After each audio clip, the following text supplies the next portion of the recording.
been a whole lot of free agency reports coming out. We like to get the different points of view. And Jordan, we haven't talked to you about the Joe Tooney signing. What are your thoughts about that? I like it, man. I caught some heat for saying like I probably wouldn't have went the Trent Williams route, and I would have been in the same boat with Joe Tooney. I didn't even think about him. Mhm. It's just a lot of money to put into one player, and I get why, because offensive linemen are valuable.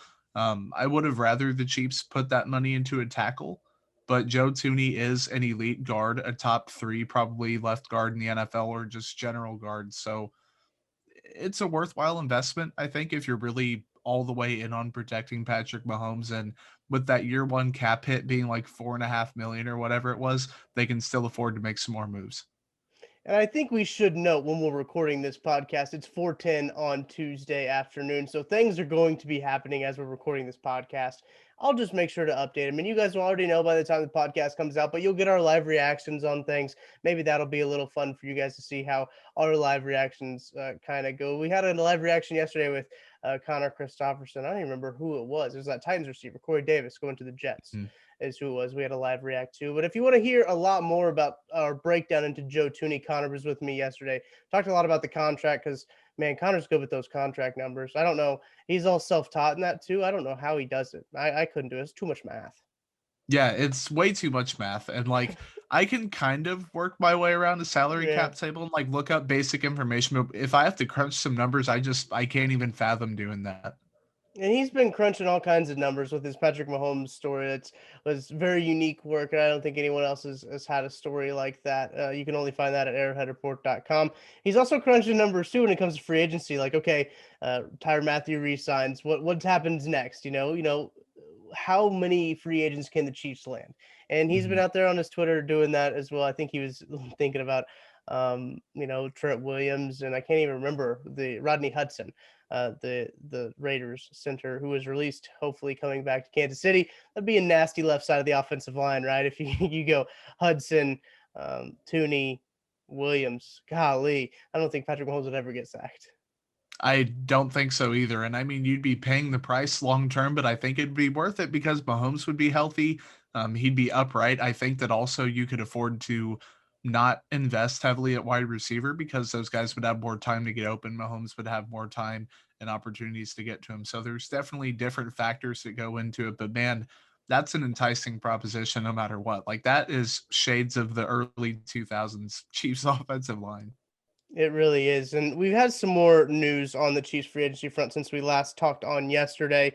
Chiefs have re-signed both Daryl Williams and Taco Charlton. I don't think either of those moves were too out of the expected realm of things. I think that maybe the re-signing of Daryl Williams kind of wrote on the wall for what we heard later of the release of Damian Williams. I think that what Daryl did last year was just as serviceable as Damian Williams. I think that's why they decided to go the Daryl route than the Damian route. Taco Charlton's re-signing, I think, is interesting for depth purposes on the defensive end route. There's not a whole lot of premier edge talent left at defensive end. That market went quick, so we'll see what happens from there on out. And then also Andrew Wiley was tendered by the Chiefs, and those are the moves the Chiefs have made so far as of now 4:13 on Tuesday afternoon. So Jordan, what are your thoughts on those moves?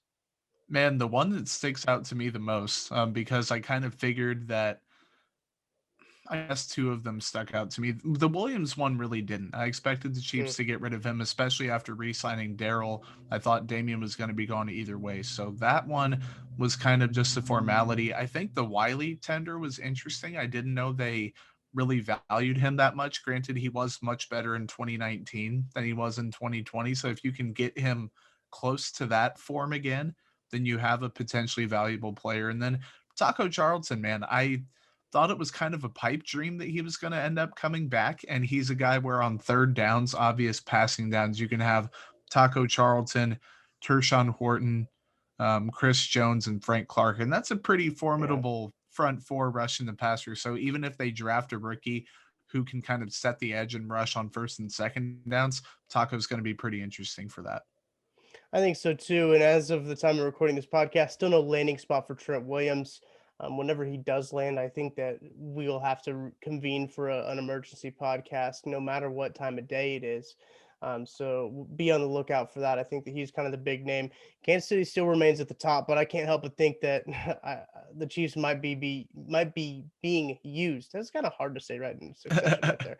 They might be being used as a bargaining chip. I can't help but feel that way, that they're holding out for San Francisco to offer Trent Williams a little bit more money and saying, "Hey, look, Chiefs are over here. Chiefs are going to offer us this amount of money. Why don't you pay up here?"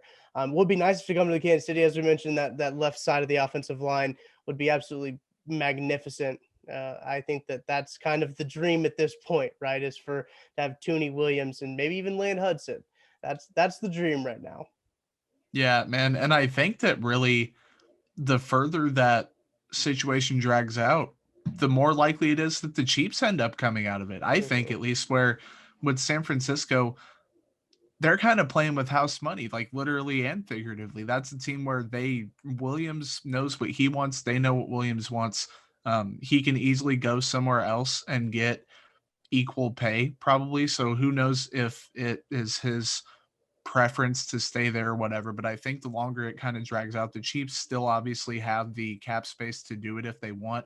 Now, down the stretch in a couple years, that's going to be tough to figure out when you're filling out your roster and stuff like that. But man, it's a good time to be kind of just looking around. And if you're the Chiefs, you can scoop up pretty much whoever you want as long as you pick one good player, one star, or a few smaller mid tier guys.